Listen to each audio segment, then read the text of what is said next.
Hello everyone, PrussianPrince with another Total War Warhammer 2 tournament match cast. This time it is also the third stage and we're going to be watching Glorious Feeder up against CLL's Leopard. So it should be an interesting match.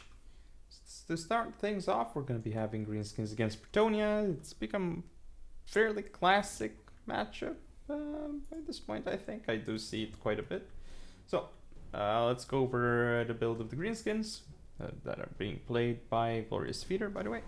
So we have the Fey Enchantress on Silvaron. We do also have a Royal Hippogriff Knights unit, 4 questing knights, and actually there's some interesting stuff as well. There are a couple of mounted yeomen, 3 of them. We have 4 peasant bowmen with pox. We also have 2 spearmen at arms, 2 men at arms, and 3 peasant mob. Now that's it for the wait, what? I was going over Bretonnia, not greenskins. Did I say I was going over greenskins? Yeah.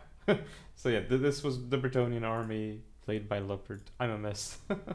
So okay, now over to greenskins played by Glorious Feeder. We have Warsack. We also have a Goblin Big Boss. Have the RR River Trolls here, this one with things. We also have 2, actually the ROR Goblin Wolf Rider Moonhowlers. We have 2 Forest Goblin Spider Riders, 2 Orc Boar Boys, 4 Orc Biggins, 2 Nasty Skulkers, and 4 Orc Boys. So now that's done, hit play, and let's go into it. Bretonnia against greenskins, I mean, depending on the build, it can definitely go the way of either side. So there's some sort of build roulette in this matchup. Alright. So already we see the pox arrows getting some volleys and not hitting too much because they're dodged. Well done by the greenskins there. But again, you know, obviously the greenskins will come in and they will come in super hard all across the line. Some nice positioning for Bretonnia though, so these units here won't be affected that much. Those box arrows on the flanks because of the, how wide they have gone. So that's pretty good. But now here we see, ooh, that's a nice brain burst on the peasant bowman. Doesn't actually do as much as I expected. Nice charge here from the questing knights who have to disengage immediately because they've already starting to take more damage. I wonder about just going with more spearmen at arms rather than, doing 2. Just go full spearmen at arms maybe, I don't know. Questing Knights great charge, however they do get smoke bombed, so this could be problematic for them. Already we see this, the Questing Knights here will get healed, which is pretty good, but they've lost a few models. Need to keep trading as well as they have already another smoke bomb on those Questing Knights. This engagement here is actually potentially going to go the way of Bretonnia unless they mess up here. Looks like Warsack is engaging the Hippogriff Knights here, and they're starting to actually take a lot of hits, so they could be dropping models soon. They don't want to fight there. Oh, that was an unfortunate comet there, hitting mostly like Bretonian units. Now on the left flank here, Questing Knights will end up losing this engagement here despite the Pox Arrow support. Maybe Royal Hippogriff Knight supporting could change this as well as under Yeoman Charge, or they could also be going to the Orc Biggins. But at this point, it's looking quite good for the greenskins, even though Bretonnia does have some cav left. So there's River Trolls, we have like still Moonhowlers. However, the Peasant Bowmen, there's still 4 of them alive. This engagement here went the way of Bretonnia. We need to see some heals popped ASAP on those 3 units. Well, 2 more like. West Knight's going down here. We see Mounted Yeoman disengaging. Mounted Yeoman is quite a peculiar choice, actually. Oh! Actually, doesn't even take out one of them with that Vindictive Galere from Warsack. Alright, so there's going to be another Brain Burst here. Doing a little bit more than the last one we saw, but still not enough. Moonhowlers here going directly for Peasant Bowman, which is great, but now they're gonna fight Mounted Yeoman and another unit of Mounted Yeoman, okay. With support of Orc Biggins, so this engagement will go the way of the greenskins unless... Alright, so I guess Bretonnia can pull out there and not take that much damage. The Royal Hippogriff Knights are here and they're starting to really go low, so they really need to be healed at this point. Peasant Mob is great to, you know, take some damage, but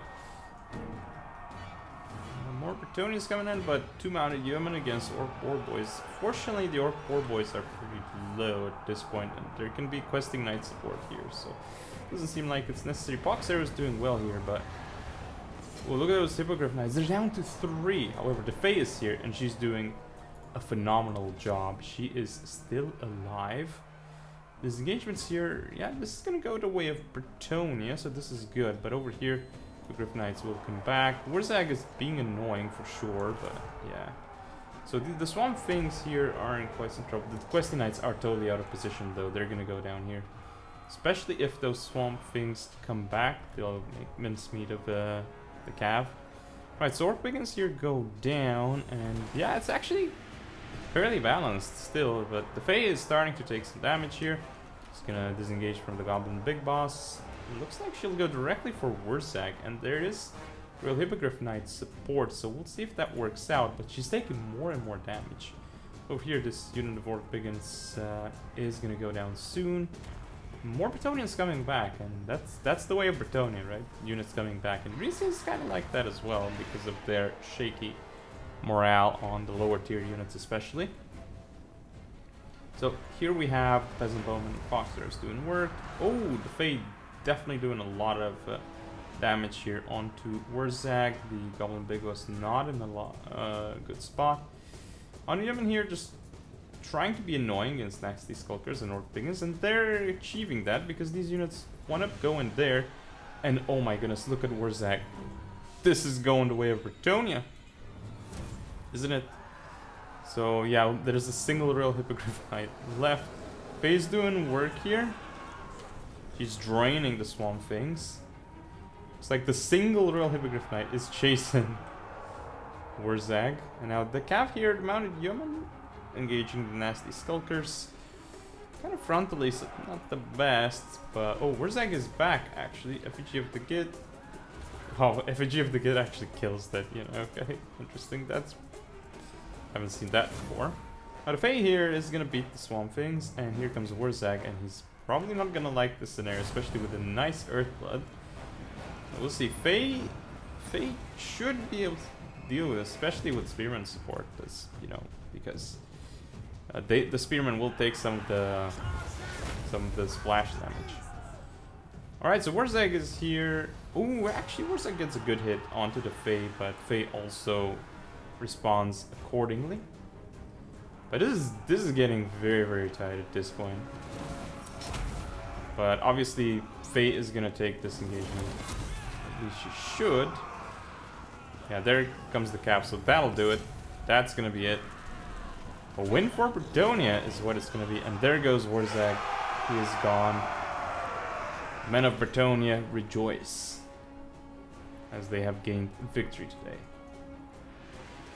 over the green ones. So some units are rallying, and that is it. Very victory. So that was definitely looking quite awkward for Bretonia at some point, but you know, they still pulled through, and I did like their formation. So yeah.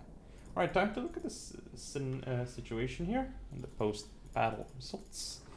For Leopard, we have 2k on the Fae. Wow, okay. Well.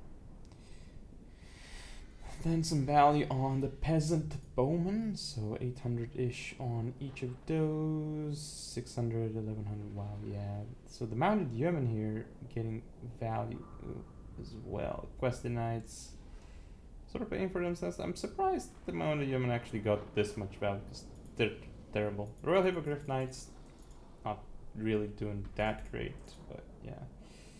Now for Glorious Feeder, Greenskins, oh my goodness, actually Wurzag got more value than the Fae. That's pretty impressive. I guess some of those Brain Bursts did help, but they didn't seem to be doing that much damage. Orc Boys kind of paying for themselves, but still they got charged. Orc Biggins, obviously they're gonna do extremely well in this matchup. They're an awesome unit. Brought even a 5th unit of these here, but it is what it is.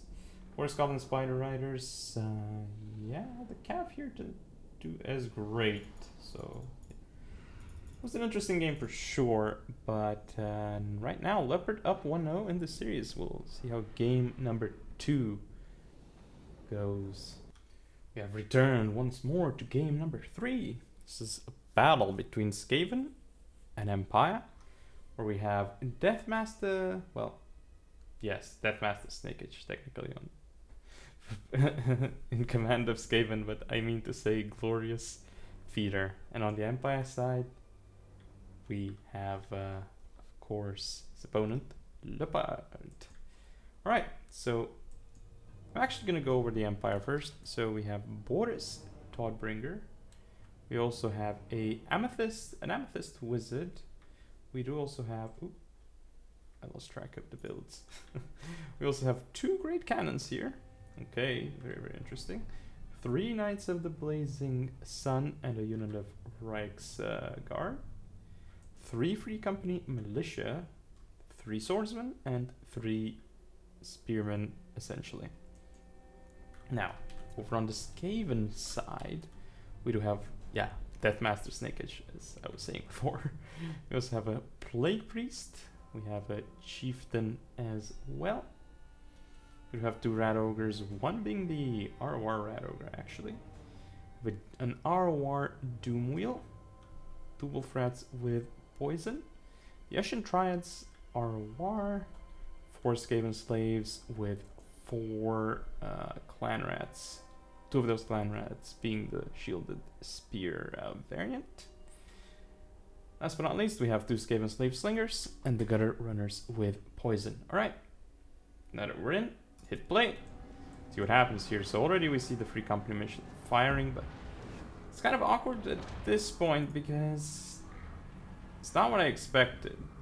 I mean, Great Cannons here don't have the best firing lines, so we'll see.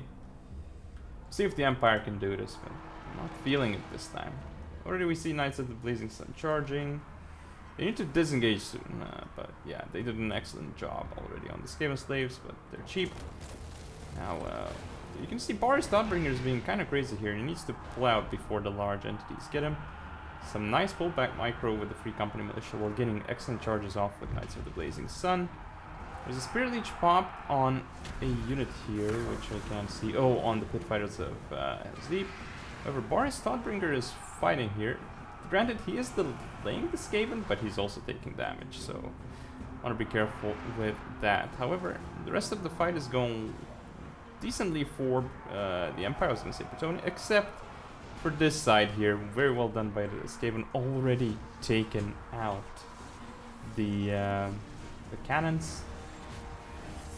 That's looking very good for Skaven, and they've also done quite a bit of damage to Boris. Again, he is gonna get healed up at some point, but yeah.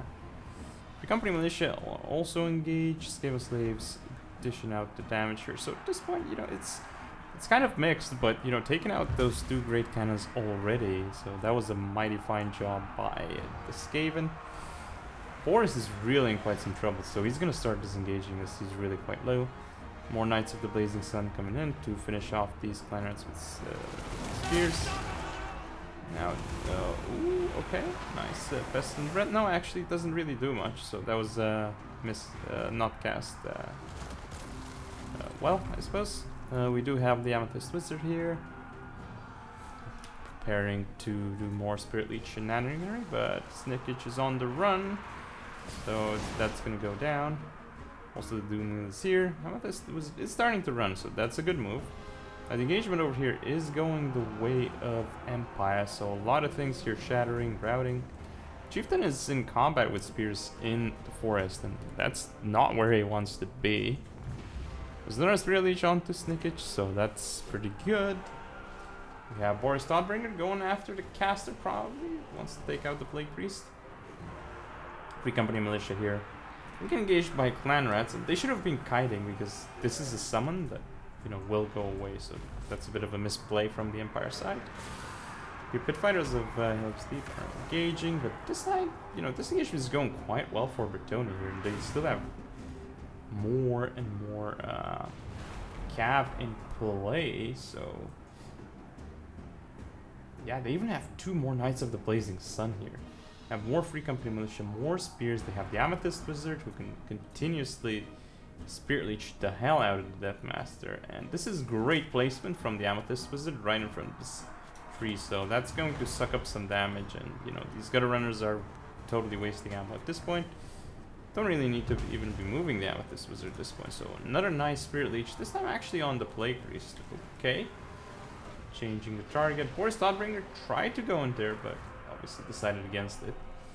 Which is a good move, because he would have potentially gone and stock there, and it's not an engagement he would have liked to be in. He can actually take out those Clarinet Spears with shields if he tries to. Now, there's going to be a summon here from the Skaven, actually. Clarinet summon. We're going to see if they're gonna go for. So they could go into the Free Company Militia. They could also go into the Spearmen to relieve the Slingers. So I'm not entirely sure what they're gonna go for. At the moment they're just chilling. Here we see Boris Thoughtbringer with some cav coming in. This is excellent because the Wheels of Doom here not gonna like that engagement. However, Knights of the Blazing Sun here, 2 of them fighting in combat here. I mean, actually not so bad for the Empire right now. There's gonna be a Pestilent Breath here. Ooh, that does significant damage onto the Empire. These units, again, this is a summon, so it's gonna run out soon. Plague Priest is gonna get engaged by the Amethyst Wizard, so goodbye Plague Priest. Knights of the Blazing Sun here will disengage. Wheels of Doom are currently dying to Boris plus Knights of the Blazing Sun. Free Company Militia are around. These units are routing. That's the power creeping back a little bit to the middle, but not that much. Company Militia are still up here. We do have the Amethyst Wizard coming into the Gunner Runners. The thing is, Deathmaster Snickage is alive, but he's not where he should be. He should be here, taking out Boris, but he was busy fighting Knights of the Blazing Sun, who are going to finish off these Gutter Runners. And at this point, there's not much left for the Skaven. Boris and Knights of the Blazing Sun need to disengage here because, you know, Free Company Militia can do work. There's still 2 of them left. Nice charge from the Knights of the Blazing Sun there. Routes off the Clarinet Spears, and this is gonna be it soon. Boris seems to be attempting a charge onto the Chieftain. Could be getting it out here. It is terrifying him, and that is huge. And that is it. The Empire takes it. So a 2-0 for Leopard here over Glorious Feeder. Did not expect the 2-0, especially considering, you know, the army build from Leopard here and what happened to those 2 cannons. So let's take a look at the situation. Leopard, Boris gaining value, Amethyst Wizard value, infantry obviously didn't expect much, but the cav here, yeah, and look at the great cannons. Nothing. But yeah, the cav play sort of did it, I suppose. Even though they didn't get their value, they just routed a lot and they were where they needed to be to turn the tide. Now, Glorious Feeder, let's take a look. Snickage gaining value about as much as, yeah, basically as much as Boris. Plague Priest, yeah, everything here. Obviously, you don't expect much value out of the infantry of the Skaven, so yeah. Still, some of the more expensive ones. But wow, look at those Gunner Runners with poison. Okay, the Rat Ogres. Yeah, the Rat Ogres didn't really do much, and the Wheels of Doom. I suppose these 3 units at the end, that is what lost the game for the Skaven. But anyway, that is it for now. So thank you all for watching. Don't forget to comment, rate, and subscribe. Follow me on social media, and I'll see you all next time.